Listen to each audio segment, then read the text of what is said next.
The immediate pressures on the NHS are still with us. With many wards already full, health unions say staff are complaining of feeling exhausted by this second wave. The Department of Health says it is committed to giving the NHS in England the resources it needs. Our health editor Hugh Pym and camera operator Harriet Bradshaw have been to the University Hospitals of Derby and Burton NHS Trust, where nearly 600 staff are currently off sick or self-isolating because of coronavirus.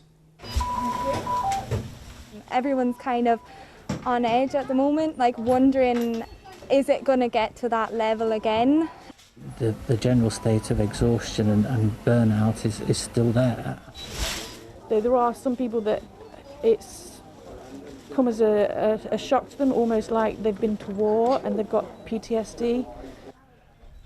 The faces behind the masks. They worked through the first wave and now they're facing the second.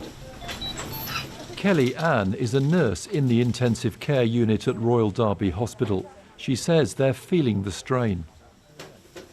It's scary for us. It was a struggle the last time. I think we're all still kind of running on adrenaline at this point. Even like looking back at the last wave feels a bit like a dream or a nightmare. We're exhausted and it will be a struggle. The atmosphere here is calm. Staff are simply getting on with their jobs as professionally as ever. But that can conceal their private concerns about just what this second wave will mean. Caroline is the sister in charge of the intensive care unit. This section for COVID patients is nearly full. How do you feel personally? I'm ready and willing, but I'm very tired. My staff, I'm very concerned that they're also very tired and stressed out. And we have a lot of sickness due to either burnout or just that they're unwell themselves. Hi Dawn, how are you getting on? All right. Dawn is one of their intensive care patients. She's 61 and has no underlying health conditions.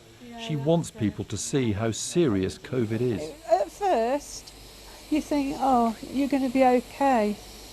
But then, as things progress, you can't breathe. Quite frightening. Frightening for family. My husband is absolutely devastated. It's just floored me.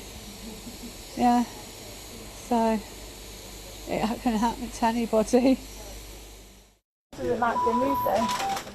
Another patient's condition has changed suddenly. Greg, who's a consultant, is called over to help. So this patient has just, oxygenation levels have dropped a lot this morning, and the question is why has that happened? 4 members of staff at the trust, a healthcare assistant, 2 doctors and a cleaner, lost their lives to COVID in the first wave. Memories of that are raw. We very rarely are in a position where we have to look after somebody who is a colleague or a friend or an acquaintance. And when you do, you suddenly realise how mortal we all are, because suddenly it's a personal thing. Staff say they feel well supported by the trust. Hospital leaders are sympathetic. It's hard, properly hard. They say the workload is more intense than before as they're trying to keep all types of care going.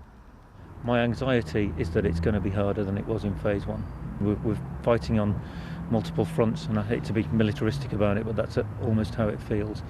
And we're relying on our staff bringing the energy again, and their focus and concentration through the whole of winter.